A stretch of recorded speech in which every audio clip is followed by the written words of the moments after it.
Bonjour, bienvenue aux Capsules tout court. Aujourd'hui, je suis en compagnie de Félix Guèvremont, kinésiologue.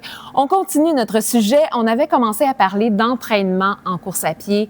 On avait envie, dans la première capsule, de davantage parler de l'entraînement, de comment on planifie notre entraînement sur l'année, comment on planifie notre entraînement aussi pour chaque séance d'entraînement, en fonction des objectifs toujours. Là, aujourd'hui, on avait envie de parler plus de l'analyse de course, de la posture. Donc, comment on commence pour analyser notre posture? Comment on court, Félix? Oui, bien c'est ça. Et puis Laurent me disait, on sait tout courir, c'est naturel pour nous autres. Est-ce que c'est si naturel que ça? Mais je pense qu'on l'a perdu peut-être un petit peu, surtout qu'on a des travaux, un travail qui est peut-être un peu plus sédentaire pour certains. Tout à fait. On n'est peut-être pas habitué à ça. Ça dépend beaucoup de ce qu'on a fait dans notre enfance aussi. Ça dépend de notre génétique. Ouais. De ce qu'on fait là présentement là, aussi. Alors ça dépend de beaucoup de choses. Puis oui, c'est quand même un peu naturel. Puis si on se met à courir de plus en plus, mais ça se développe quand même vraiment bien, là. Donc, qu'est-ce qu'on regarderait? Puis en fait, quand on parle d'analyse de posture de course ou d'analyse de course, qu'est-ce qu'on fait pour savoir si on est correct? Oui, mais c'est sûr, c'est bien d'aller consulter un kinésiologue ou un physio qui est spécialisé en course à pied. Fait que toi, c'est ce que tu fais, là, dans le fond. Fait que quelqu'un qui voudrait voir, est-ce que je suis correct dans ma façon de courir, il pourrait aller te voir. Absolument. Tous les jours, je fais des analyses de course, puis des fois, je le fais courir dehors, je le fais courir sur un tapis mécanique.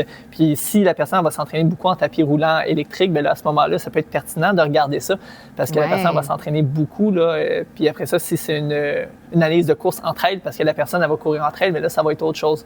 OK. Fait que tu pourrais te déplacer avec la personne pour aller voir vraiment comment elle évolue sur le sentier. Oui, parce que c'est ça, selon une montée, une descente ou sur le plat, le type de terrain, bien, c'est bien d'analyser la course aussi à ces endroits-là. Oui, vraiment dans son environnement. Ouais. Donc, comment on court? C'est souvent la question... Un pied devant l'autre. Un pied devant l'autre, c'est une très bonne base. Mais bon, on a déjà abordé, dans une autre de tes capsules, on avait abordé un peu la foulée. Oui. Les gens, est-ce qu'il faut bouger les bras? Il y en a qui tordent de même.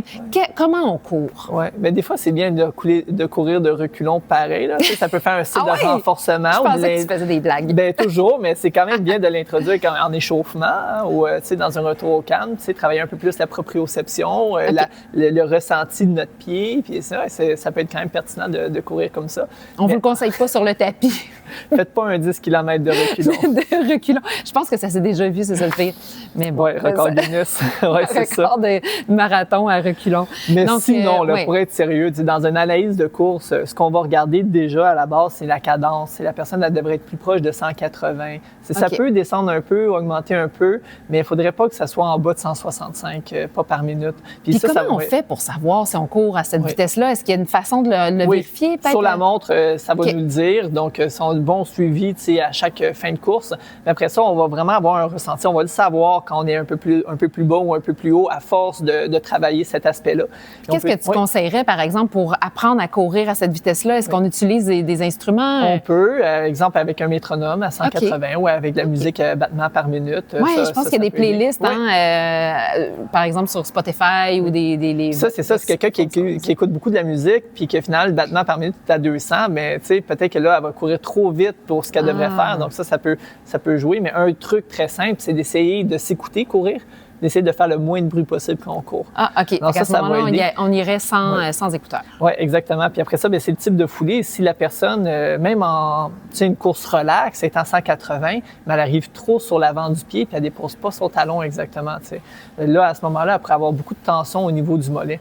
Donc, parce que là, au moins, il y avait quelque chose à un moment donné qui était dit dans la communauté de course à pied, c'était qu'il faut courir sur le devant du pied. Est-ce que c'est ça? Oui, mais ça dépend. Fais-tu un sprint? Es-tu dans un dépassement? Est-ce que finalement tu vas faire un 5 km à ta vitesse maximale? Mais même si tu arrives plus vers l'avant du pied, ça reste qu'il faut que tu déposes ton talon. Puis d'arriver sur l'avant du pied, mais ton pied est en dessous de ton centre de gravité. Si tu arrives sur l'avant du pied et ton pied est en arrière de ton centre de gravité, tu peux te freiner à ce moment-là. Puis là, tu vas le voir au fur et à mesure en dessous de ta chaussure, tu sais comment elle va user. OK. Donc, par exemple, on aurait le tronc. On essaye d'atterrir dans cet axe-là, vraiment. On est un peu incliné vers l'avant. Un peu incliné vers l'avant. Okay. Pas le tronc incliné vers l'avant avec une flexion de hanche, mais vraiment tout le corps qui est incliné vers l'avant. À peu près l'inclinaison, si on se tient debout, on s'incline vers l'avant. L'inclinaison qu'on devrait avoir là, avec le bassin vers l'avant, c'est celle où on serait en train de tomber. Ah, OK. Donc, ça, c'est l'inclinaison qu'on devrait avoir. Puis ça nous amène finalement à pas se freiner. Oui, en fait, on est obligé d'amener le pied à bouger. Oui, c'est sûr que ça va pouvoir jouer un petit peu si on a vraiment une grosse descente ou une grosse montée. Ça va être pertinent de modifier ça. Puis après ça, ça va être d'utiliser les bras. Pas de bras, pas de chocolat. Oh. Donc, souvent, on voit les gens pas utiliser les bras. Puis ça a vraiment un gros impact. Puis des fois, surtout les femmes, vous avez tendance à penser que vous utilisez vos bras, mais c'est une rotation du tronc. Ah, ça, vous avez un peu une perte d'énergie, on va dire, où ce que finalement, vous n'utilisez pas assez vos abdos. Puis les bras vont nous permettre de soutenir bras-jambes opposés.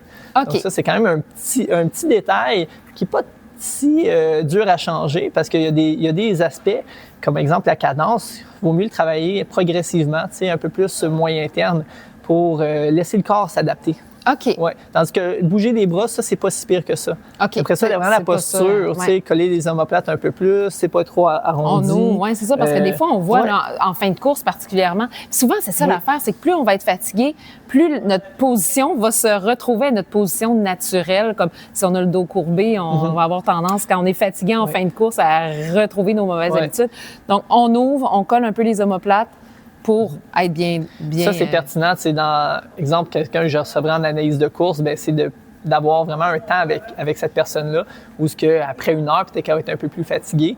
Ça ne va pas être nécessairement en continu, mais si c'est en continu ou après un certain temps, peut-être de demander à la personne d'avoir, de se filmer à la fin d'un gros entraînement pour voir justement si la technique de course ou la posture a modifié ou a évolué pendant la Exactement, parce que des fois, on peut commencer avec une bonne cadence, et finalement, soit en montée, en descente, ou à la fin, mais on peut arriver avec une cadence qui est différente. Puis on s'entend qu'entre elles, ça se peut qu'on marche, ça se peut que vraiment les pas sont différents. Ouais. Il y a moins de risque de blessure au niveau du stress mécanique entre elles, mais ça reste que la cadence, si on a une piste multifonctionnelle qui est vraiment dégagée de roches puis de racines, on devrait être à 180 à ce moment-là aussi. Là. Quand même. OK. Ouais. Donc ça, c'est quand même à regarder pour le type de foulée. Puis c'est de la pliométrie. De la pliométrie, je vous invite à regarder la définition. On pourrait en parler longtemps. C'est au niveau de la contraction concentrique qui est comme rapide, une contraction excentrique qui est explosive. Par exemple, est-ce que c'est ça qu'on va voir comme, par exemple, les joueurs de hockey qui vont monter sur des boîtes, des espèces de boîtes en gym? Après ça, c'est d'atterrir. Donc, d'avoir une contraction excentrique, donc de retenir contre la gravité qui est rapide, puis avoir une contraction concentrique où ce qu'on vient exploser, on vient sauter super rapidement. Donc ça, c'est important. Puis en fait, tu peux avoir de la pliométrie basse, de la pliométrie moyenne, puis de la pliométrie haute, comme des squats sautés, ou après ça, de la pliométrie haute, comme tu sors d'un banc, tu sautes, comme ça. Même la corde à sauter, est-ce que ça exactement. Puis 5 minutes de corde à sauter, ça équivaut à 1 kilomètre de course. Oh, donc, de pas commencer nécessairement, si on fait de la corde à sauter, de commencer avec un 5 minutes, parce que peut-être que le stress mécanique va être trop intense. Puis ça, c'est de l'introduire dans notre volume global de course à pied. Ah ouais, c'est ça, ça peut faire partie de l'entraînement. Exactement. Puis ça, ces exercices-là vont nous aider au niveau de la posture également? Oui, mais ce que je voulais dire par rapport à la pliométrie, c'est que des fois, les gens, ils vont avoir une bonne cadence, ils vont déposer le pied à la bonne place, mais ils sont tout le temps raides dans leur contraction au niveau, de exemple, du mollet, des jambes, ils vont courir comme des robots, vraiment raides. Il faut avoir vraiment un amorti, vraiment d'essayer de se détendre, puis après ça, d'exploser, là, utiliser un peu plus nos muscles pour avoir une contraction à ce moment-là. Parce que si on reste trop raide, bien là, à ce moment-là, on peut développer des blessures, et c'est moins agréable. Il y a peut-être un stress sur les articulations même. Oui, exactement. Donc, il y a différentes parties à la course à pied. On va analyser autant, justement, la propulsion, le temps que la jambe est dans les airs aussi, le contact au sol, puis c'est ça, après ça, la poussée. Alors ça, c'est vraiment à prendre en considération. Puis quand on a fait une analyse de course comme ça avec un kinésiologue, bien à ce moment-là, quand on sait les points qu'on a à travailler, mais quand on va pour courir, bien on peut faire un scan, puis vraiment y aller OK, ma tête, comment elle est positionnée, puis après ça, bien tu sais, mes épaules sont-tu bien collées, je suis bien posé vers l'avant, parce que ma cadence est correcte, je fais-tu du bruit, puis tu sais, de scanner comme ça, de jouer. C'est comme une auto-évaluation, dans le fond, selon ton feeling, tu fais comme, OK, il faut que je pense à ça. C'est comme une petite liste d'épicerie, comme, OK, dos, check. La respiration, c'est important. C'est sûr qu'il y a des personnes, peut-être, qui vont être plus habituées à respirer par la bouche, il y en a d'autres qui vont être plus habitués à respirer par le nez. Il y a des études qui montrent que ceux qui vont vraiment prendre une bonne inspiration par le nez puis expirer par le nez, mais peut-être qu'ils vont avoir une facilité. Finalement, ils vont pouvoir aller chercher un VO2 max qui est plus élevé dans un test de VAM.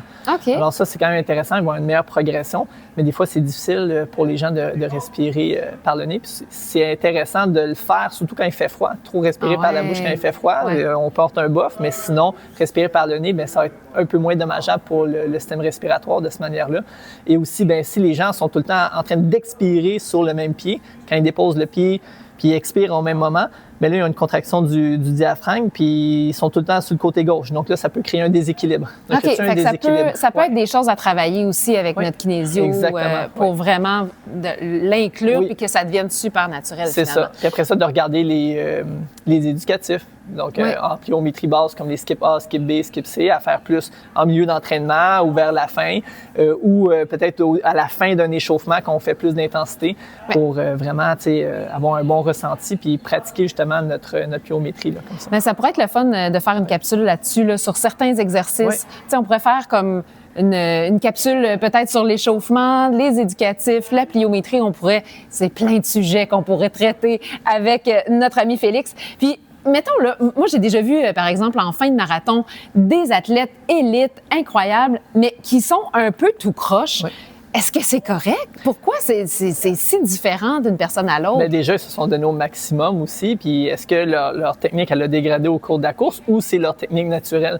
Si la personne, finalement, c'est sa technique naturelle, elle a toujours couru comme ça, bien là, à ce moment-là, puis elle n'a pas de blessure, mais c'est pas nécessaire de la changer tant que ça. Il y a peut-être d'autres choses qu'on peut améliorer, mais elle s'est forgée comme ça. Mais quelqu'un qui commencera en course à pied, on essaie de bien la partir. Là, bien, c'est ça l'affaire. La personne est peut-être plus malléable que quelqu'un qui Ça peut jouer, tu sais. Il y a quelqu'un qui peut avoir une scoliose, il y a quelqu'un qui peut avoir peut-être une déformation ou de quoi qui fait qu'elle court comme ça. Donc ça à prendre en considération là aussi. OK. De toute façon, on n'est pas trop inquiet pour les athlètes élites. Généralement, ils sont très bien suivis par une équipe médicale et du personnel très compétent. Alors, je te remercie vraiment. Ça donne plein d'indices sur la posture et tout. Puis, on va avoir l'occasion de se reparler pour d'autres sujets au niveau de l'entraînement parce que c'est vraiment super intéressant puis ça donne des bons indices. Merci beaucoup, Félix. On vous revoit bientôt. Vous pouvez aller compléter l'information sur le site toutcourt.ca. Je vous invite à aller voir. Il y a une mine d'informations là-bas. Alors, merci. Bonne journée. Merci. Bye.